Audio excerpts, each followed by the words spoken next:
Bonsoir à vous, aimables téléspectateurs de Télé-Sud en Afrique au-delà des frontières africaines. Ce soir, nous déposons nos valises en Tunisie pour parler de la 66e fête de l'indépendance. 20 mars 1956, 20 mars 2022, cela fait exactement 66 ans que la Tunisie a accédé à l'indépendance. 66 ans plus tard, quel est le bilan sur les différents plans que sont notamment la politique, l'économie et le sport. Mais avant, un bref rappel de l'histoire et c'est avec Karim Ben Bécher, ambassadeur extraordinaire et plénipotentiaire de la République tunisienne au Cameroun.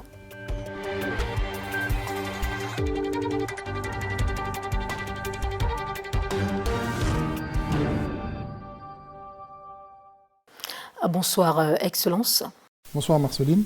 La dernière fois, on vous a reçu dans le cadre de CELACAN, c'est la Coupe d'Afrique des Nations, et c'était pour parler de cette belle rencontre qui s'était achevée par l'élimination des Aigles de Carthage. Hélas. Et aujourd'hui, nous parlons de l'histoire de la République tunisienne. Tout à fait. Que signifie pour vous cette fête de l'indépendance ? C'est la 66e fête de célébration de l'indépendance du 20 mars 1956. C'est une fête très importante parce qu'elle a marqué le début d'une grande révolution en fait. Pas seulement l'accession de la Tunisie et le recouvrement de sa souveraineté qu'elle avait perdue en 1881 par l'instauration du protectorat français, mais ça a été également une révolution instaurée par le nouveau régime, guidé par le regretté président Bourguiba, premier président de la République tunisienne, en matière sociale, en matière économique, en matière politique, en matière de construction même de l'État. Nous allons le voir un peu plus tard, si vous le permettez. Oui, on y reviendra certainement tout à l'heure. Que symbolise cette fête, cette grande commémoration pour le peuple tunisien? C'est la fête nationale, c'est la fête nationale de la Tunisie qu'on célèbre chaque année. C'est une célébration d'un événement très très important pour nous parce qu'il a été acquis de haute lutte après plusieurs disons sacrifices qui ont été présentés par la population, hommes et femmes, syndicats ouvriers mais également étudiants de la fameuse université Zaytouna, puis également d'autres collèges en Tunisie, de tout un peuple qui s'est levé pour dire que déjà, il avait exprimé ça de très bonne heure depuis au début du siècle, puis notamment en 1938, où la première de ses revendications a été qu'il y ait un parlement tunisien et qu'il devait finalement déboucher sur l'indépendance. J'ai fouillé dans les archives et là j'ai trouvé des choses hyper intéressantes. Le 20 mars 1956, la Tunisie accédait à l'indépendance sous l'égide du militant nationaliste Habib Ben Ali Bourguiba. C'est ainsi la fin de l'administration française en Tunisie. 66 ans plus tard, quel est votre ressenti ? Écoutez, c'est toujours une grande fierté d'avoir pu se libérer du joug du colonialisme, donc qu'un pays puisse retrouver sa pleine souveraineté sur sa population en matière de choix économiques et en matière de choix politiques et sociaux.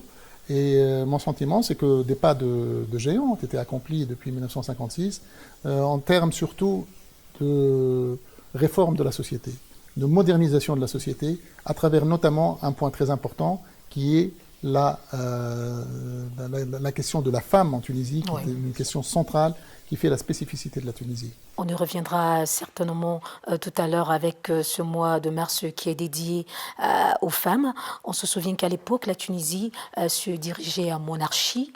Une monarchie qui a d'ailleurs été abolie en 1957, plus précisément le 25 juillet de cette même année. Puis est venue l'ère de la République. Qu'est-ce qui, selon vous, peut caractériser et justifier l'évolution objective de la vie politique en Tunisie jusqu'à ce jour? Comme vous l'avez dit, la monarchie a été instaurée en Tunisie, et c'est une très vieille monarchie, elle a été instaurée en 1705, donc début du XVIIIe siècle. Il y a eu 19 souverains qui se sont succédés au trône, jusqu'au dernier en date, après l'abolition de la monarchie le 25 juillet 1957. C'est un choix qui a été fait par la volonté populaire exprimée à travers l'Assemblée nationale constituante à l'époque, qui a été instaurée en 1956, d'ailleurs, par décret bellical, c'est-à-dire par décret du souverain de l'époque, et cette même souveraineté qui a demandé, qui a été élue par le peuple, cette même Assemblée constituante a appelé à instaurer un régime républicain et à abolir la monarchie. Donc c'est la volonté populaire qui a été exprimée pour parachever, si vous voulez, le processus de recouvrement de la souveraineté. De 1956 à 2022, on note pas moins de 5 présidents élus qui ont dirigé la Tunisie, abstraction faite aux intérimaires, malgré les tourments politiques observés entre 2010 et 2011. Absolument. Cela peut-il témoigner d'une vie démocratique réelle dans l'État tunisien? Bon, écoutez, la Tunisie, effectivement, elle a connu ce nombre de chefs d'État et qui ont été très longs au niveau de l'exercice de leur pouvoir. L'histoire parle d'elle-même. Voilà, c'est pour ça que le nombre n'est pas si important que ça. Mais plus concrètement, en effet, depuis 2010 et 2011, il y a eu un changement politique majeur en Tunisie à travers le déclenchement d'une révolution populaire qui a donc demandé qu'il y ait plus de souveraineté qui soit accordée au peuple, de liberté également et de dignité. C'était vraiment et de travail, bien sûr. C'était les trois piliers des revendications de ces slogans, si je puis dire, de cette révolution. Et nous sommes passés par un processus, si vous voulez, inclusif, qui a vu un changement complet au niveau du panorama politique, par d'abord l'adoption par l'Assemblée, encore une fois, l'Assemblée nationale constituante post-révolutionnaire d'une constitution, et laquelle constitution avait, à l'époque, a gouverné la Tunisie pratiquement dans cette nouvelle ère. Entre-temps, il y a eu bien sûr un mouvement, je dirais, une initiative du chef de l'État qui a été élu au suffrage universel par plus de 70% des électeurs, qui a instauré une initiative je dirais, de remise en cause de ce legs que nous avons eu après la Révolution, qui est un legs tout à fait honorable si on voit les principes, mais dont la pratique a été complètement dévoyée par le personnel politique qui avait en main la mise en œuvre de cette Constitution. Donc il y a eu, à partir du 25 juillet 2021, un mouvement, une adhésion populaire à l'initiative du chef de l'État, afin de changer, d'instaurer un changement au niveau du système politique, au niveau du mode électoral et au niveau de la gouvernance d'une façon générale pour la période qui vient. Parlons à présent de la Tunisie actuelle. Le bilan sur les plans économiques, politiques, sportifs et bien d'autres. Excellent, on le sait sur le plan économique. On le sait très bien que la Tunisie est un pays à revenus intermédiaires de la tranche supérieure, avec des secteurs phares comme l'agriculture et le tourisme. Comment appréciez-vous le climat économique actuel de la Tunisie? Bon, vous faites bien d'observer que ce sont les deux piliers de l'économie tunisienne, mais ce ne sont pas les seuls. Le secteur agricole, effectivement, est très très important en Tunisie. Et nous le voyons maintenant avec la crise qui agite cette partie du monde entre l'Ukraine et la Russie, l'importance de la souveraineté alimentaire. Et donc nous accordons toute l'importance à l'agriculture en Tunisie. Le tourisme également a beaucoup souffert de la pandémie, qui est un secteur très, on a remarqué, assez volatile à cause, en effet, de l'interruption des liaisons aériennes et des mesures sanitaires qui ont été mises pour accueillir des touristes. Fort heureusement, nous avons d'autres secteurs également qui fonctionnent en Tunisie, comme le secteur de l'industrie, le secteur des services autres que le tourisme, notamment les nouvelles technologies, tout ce qui est technologie de l'information, et également l'industrie manufacturière, le textile, les produits agroalimentaires, etc., continuent à fonctionner fort heureusement. Pensez-vous que la Tunisie est une terre propice pour les investisseurs étrangers? Absolument, la Tunisie est une destination toujours été une destination de choix. Quels sont ses atouts? Les atouts, la première chose, vous savez, notre marché de prédilection, je dirais au niveau stratégique, c'est l'Europe. Nous avons des échanges avec à plus de 70% de nos produits avec l'Europe. Ce sont nos premiers partenaires, nos premiers clients et nos premiers investisseurs, dont 3 pays essentiellement, la France, l'Italie et l'Allemagne. Donc la proximité, très très importante. Le climat de l'investissement également, l'environnement des affaires et puis les incitations que nous donnons à travers des incitations fiscales et financières, mais également nous avons une main-d'œuvre de très bonne qualité qui est qualifiée et qui encourage les industriels ou les entreprises européennes ou américaines ou japonaises à venir s'installer en Tunisie. Vous faites bien d'évoquer les entreprises européennes. Je vais comme ça vous poser la question de savoir sur le plan diplomatique quels sont les rapports entre la Tunisie et la France. La France dont, voilà, l'ancien colon, on va le dire comme ça. Écoutez, nous n'avons pas gardé des rapports basés sur le ressentiment à l'égard de la France. Ouais. Parce que nous n'avons pas de problème à régler avec la France. Nous avons juste cru en une cause juste, que nous avons remportée, que nous avons gagnée par la lutte, par les sacrifices. Et nous avons démontré une grande maturité dans nos rapports avec l'ancienne puissance protectrice ou coloniale, si bien que la France est jusqu'à présent le premier partenaire de la Tunisie. C'est le premier, je répète, c'est le premier client, le premier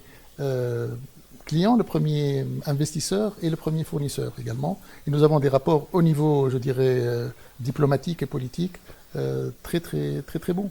Comment qualifiez-vous les relations bilatérales entre la Tunisie et les autres pays d'Afrique, notamment le Cameroun? Nous avons des relations avec tous les pays d'Afrique. Nous sommes un pays africain. Il ne faut pas oublier que la Tunisie a donné son nom à l'Afrique. La Tunisie s'appelait dans l'Antiquité Ifriqiya. Et c'est de là que le nom d'Afrique, finalement, s'est diffusé sur tout le continent. Donc vous la connaissez, ça. Vous la connaissez, n'est-ce pas? Oui. Vous connaissez cette légende ou cette histoire? C'était la province romaine, la province africaine de Rome, ou bien la province romaine d'Afrique. Donc nous sommes africains, nous avons des rapports bien sûr avec nos frères africains. La Tunisie qui a eu son indépendance un peu avant quelques années de certains pays africains, entre 56 et 62 ou les années 60, n'a ménagé aucun effort pour soutenir les mouvements de libération, pour soutenir les luttes des peuples africains pour l'indépendance, jusqu'au dernier en date qui a été l'Afrique du Sud. Donc nous avons été toujours proches des pays africains. En termes politiques, nous avons d'excellentes relations, il n'y a aucun nuage. Il y a des choses encore beaucoup à améliorer, bien que nous y travaillons.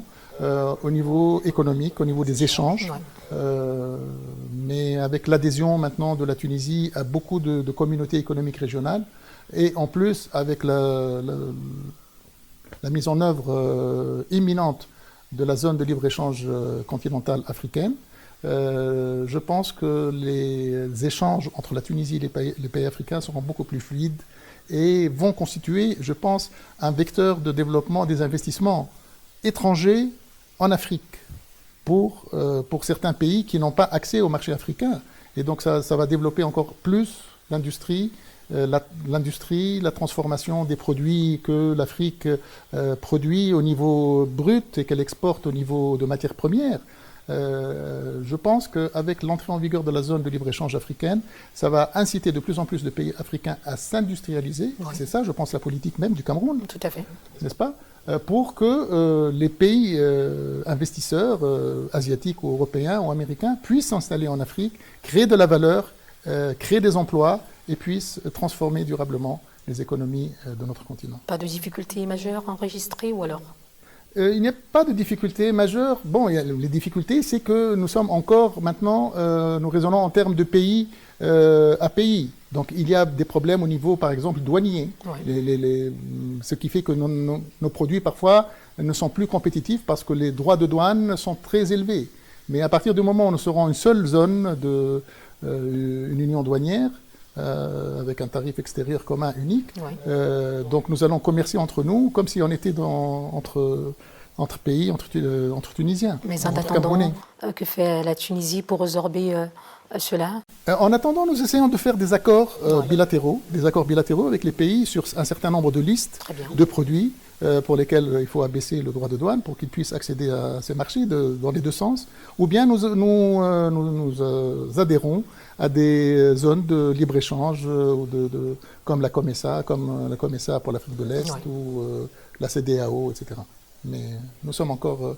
nous avons bon espoir que la zone de libre-échange africaine puisse entrer en vigueur. On dira donc bravo à la Tunisie.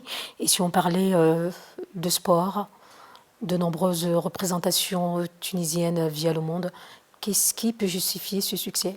Ce qui justifie ce succès-là, c'est, comme je l'ai dit dès le départ, c'est le pari sur le social en Tunisie. Ouais. Les 3 ou 4 domaines sociaux pour lesquels la Tunisie a parié depuis son indépendance, ça a été la santé, l'éducation, et le sport. Le sport. Et la femme, bien sûr. Et nous avons beaucoup de sportives, d'ailleurs des championnes femmes. Nous avons la tennis woman qui est classée parmi les 10 premiers, qui est une Tunisienne, Ons Jebr.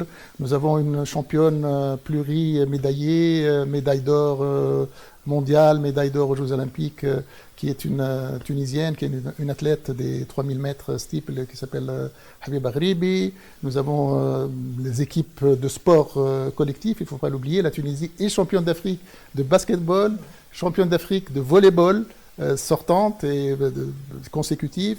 Nous sommes pas également parmi les premiers en handball, féminin et masculin. Donc c'est un tout, si vous voulez. Il y a les clubs civils en Tunisie, il y a l'infrastructure qui existe, il y a les salles couvertes, etc. Donc ça encourage les équipes tunisiennes, les sélections nationales, à jouer au plus haut niveau. Bon, il y a d'autres sports dans lesquels nous ne sommes pas les premiers, mais en tous les cas, nous sommes toujours là, nous sommes toujours présents, comme pour le football. Oui. Il ne faut pas oublier que le football, quand l'Afrique n'avait qu'un seul représentant en Argentine en 1978, le seul pays qui représentait le continent africain, c'était la Tunisie. Et c'était la première fois qu'un pays africain marquait et gagnait un match en éliminatoire de Coupe du Monde. Et nous sommes toujours présents en Coupe d'Afrique, dont la dernière en date a été celle du Cameroun, où nous nous sommes pas mal comportés. Nous avons dépassé les matchs de groupe. Nous sommes qualifiés aux dépens d'une grande équipe africaine, qui est le Nigeria. Mais malheureusement, nous avons été stoppés d'un but. Bon, ce n'est pas énorme, face au Burkina, mais bon, j'espère que ce n'est que partie remise. En vous entendant parler, Excellence, on a comme l'impression que la Tunisie remporte ou alors gagne tous ses paris, vrai ou faux? Non, quand même, il faut un peu de mesure. Oui, un peu se prémunir de tout orgueil, de toute vanité inutile. Il faut rester humble, au contraire. Pour nous, c'est un gage de sérieux que de ne pas avoir la grosse tête. Et de dire qu'au contraire, nous devons toujours, parce qu'il y aura toujours des équipes qui vont travailler pour nous rattraper. Donc nous devons toujours être au top pour éviter justement de tomber dans le défaut de l'absence de modestie ou d'humilité, et toujours se remettre en cause surtout, et travailler. Il n'y a que le travail qui paye, en sport comme ailleurs. Voilà, et on observe justement de plus en plus des femmes et des jeunes dans les instances de décision. Peut-on parler de renouvellement de la classe politique? La Tunisie tend vers cela, ou bien il s'agit simplement d'une cohésion sociale du président de la République? Bien sûr, le président de la République est à l'écoute de la société. Et c'est nous sommes une société majoritairement une société de jeunes et de femmes. Vous savez que le nombre de femmes diplômées est plus important que le nombre d'hommes en termes de pourcentage. Qu'est-ce qui peut bien justifier cela? Je suis tentée de vous poser cette question. Je ne sais pas, les femmes elles sont plus sérieuses, plus mûres, plus tôt, peut-être elles doivent lutter doublement, parce que l'homme lutte pour trouver un travail, la femme doit lutter parfois plus que l'homme pour se faire une place au soleil. Donc ça crée une certaine force chez la femme qui fait que, les chiffres sont là, le nombre des diplômés femmes est plus important que le nombre des diplômés hommes. Ceci étant dit, vous avez parlé des postes de responsabilité. La Tunisie est le premier pays arabe à avoir une femme à la tête du gouvernement. le Premier ministre, notre chef de gouvernement, est une femme. Et nous avons au gouvernement un nombre assez conséquent également de femmes ministres. Il y a également de plus en plus d'accès de femmes aux postes de décision au niveau économique, des conseils d'administration et tout, des sociétés, mais ça reste quand même perfectible. Vous nous permettez de sortir de cette interview par cette question. Mais avant, Excellence, d'après vous, et sincèrement, quelle image pouvez-vous attribuer à votre pays actuellement à la face du monde? L'image de la Tunisie est un pays tolérant, de diversité, hospitalier. Ce n'est pas un hasard si nous sommes parmi les premières destinations touristiques dans le sud de la Méditerranée et en Afrique. Et nous sommes un pays respectueux d'abord de la souveraineté des autres pays. Notre credo depuis l'indépendance a été la non-ingérence de la Tunisie dans les affaires intérieures d'autres pays et le respect de la légalité internationale. Je pense que c'est ça qui pourrait caractériser ce pays, moyen par la taille, mais si grand par l'histoire, et si tolérant, si diversifié. On a la mer et on a le Sahara, on a la campagne et on a la montagne. C'est un pays auquel je vous convie de visiter. Merci par anticipation. On va sortir par là, même si on évoquait déjà quelques questions liées à la femme. Cette année en Tunisie, égalité d'accès aux soins de santé.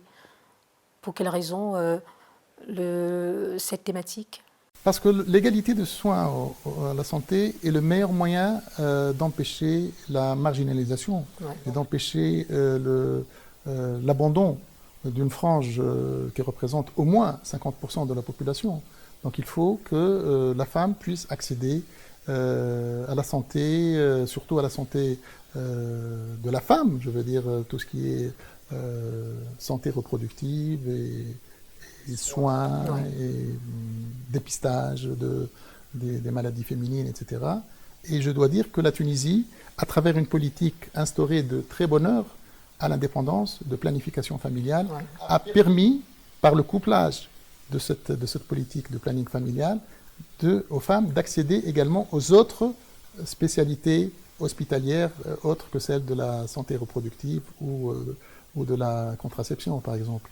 Et le fait qu'il y a eu ce couplage entre le planning familial et le système de santé en général en Tunisie fait également une autre spécificité de la Tunisie, comme nous l'avons vu en termes de prévention de certaines maladies, en termes de, vous savez maintenant à peu près 99,9% des femmes accouchent dans des structures hospitalières avec une assistance médicale, etc. Ce qui évite après beaucoup de complications, aussi bien à la femme qu'à l'enfant. 66 ans plus tard, est-ce que les droits de la femme sont véritablement respectés en Tunisie? Et quand on parle de droits comme ça, on est tenté d'évoquer les droits de Bourguiba? Les droits, ils ont été mis dans un cadre juridique de très bonne heure, comme je l'ai dit, même avant la construction de l'État en tant que tel. Une loi a été votée le 13 août 1956, instaurant le Code du statut personnel, qui est un code de la famille qui régit la nationalité, l'état civil, la succession, le mariage, le divorce, etc. Donc ça a été quelque chose d'incroyable, parce qu'à l'époque, on était dans un écosystème très conservateur, aux alentours, et même dans la société tunisienne. Donc le fait d'avoir osé faire ça est déjà quelque chose de très audacieux. Et ça a été le socle, l'identité de base de la Tunisie. Maintenant, si vous voulez, la place de la femme en Tunisie est incontestable. Elle a un rôle à jouer, dans le respect, bien sûr, de la place de l'homme également. Ce n'est pas incompatible. Mais il faut que beaucoup reste à faire. Parce que la loi est une chose, c'est vrai, c'est appliqué, c'est mis en œuvre, parfois dans les grandes villes, sur la côte, etc. Mais parfois, les mentalités doivent évoluer également. Ce n'est pas seulement la loi qui fait évoluer les mentalités, mais également, il y a une question de culture, il y a une question de pédagogie, il y a une question d'apprentissage, de programmes scolaires, etc. qui doivent être mis en œuvre pour qu'on se détache un peu de cette mentalité traditionnelle, un peu machiste, disons, où l'homme a toujours la suprématie. Non. D'ailleurs, maintenant, la Constitution et même dans les textes qui existent à part la Constitution, la place de la femme est à côté de l'homme. Elle est égale de l'homme. C'est un bon pas, mais il faut également qu'il y ait un effort de pédagogique pour que cela soit inscrit dans la réalité et dans les comportements sociaux des jeunes surtout, et des hommes et des adultes. 20 mars 1956, 20 mars 2022, bilan certainement à mi-parcours. Qu'est-ce qu'on dit bravo à la Tunisie ou la Tunisie peut mieux faire? Bon, c'est-à-dire que nous avons beaucoup fait. Si nous retournons derrière nous, nous regardons dans le rétroviseur. La Tunisie a fait des miracles. Ouais. Elle a fait des miracles en termes, comme je l'ai dit, social et en termes économiques. Vous savez, c'est un pays la Tunisie est un pays dépourvu de ressources. Les seules ressources qu'il a, ce sont les ressources humaines. Et nous avons parié, depuis l'indépendance, grâce à Bourguiba, sur la femme et sur l'éducation surtout. L'éducation gratuite en Tunisie, et après c'est devenu obligatoire. Mais ça, c'est très important, le fait qu'il y ait ces deux piliers-là et le bien-être au niveau de la santé. Je crois que c'est les trois choses qui caractérisent la Tunisie et qui font que la Tunisie a fait un miracle, alors que si on voit les statistiques d'avant l'indépendance, au niveau de l'espérance de vie, par exemple, la Tunisie a une espérance de vie à la naissance de 78 ans, je crois. Et c'est quelque chose d'assez remarquable. Beaucoup reste à faire. Beaucoup reste à faire. Nous sommes maintenant en plein chantier, comme je l'ai expliqué tout à l'heure, à travers l'initiative de chef de l'État. 66e fête de l'indépendance tunisienne, c'était avec Karim Ben Bécher, ambassadeur extraordinaire et plénipotentiaire de la République tunisienne au Cameroun. Merci à vous, fidèles téléspectateurs, de nous avoir suivis. RDV la semaine prochaine.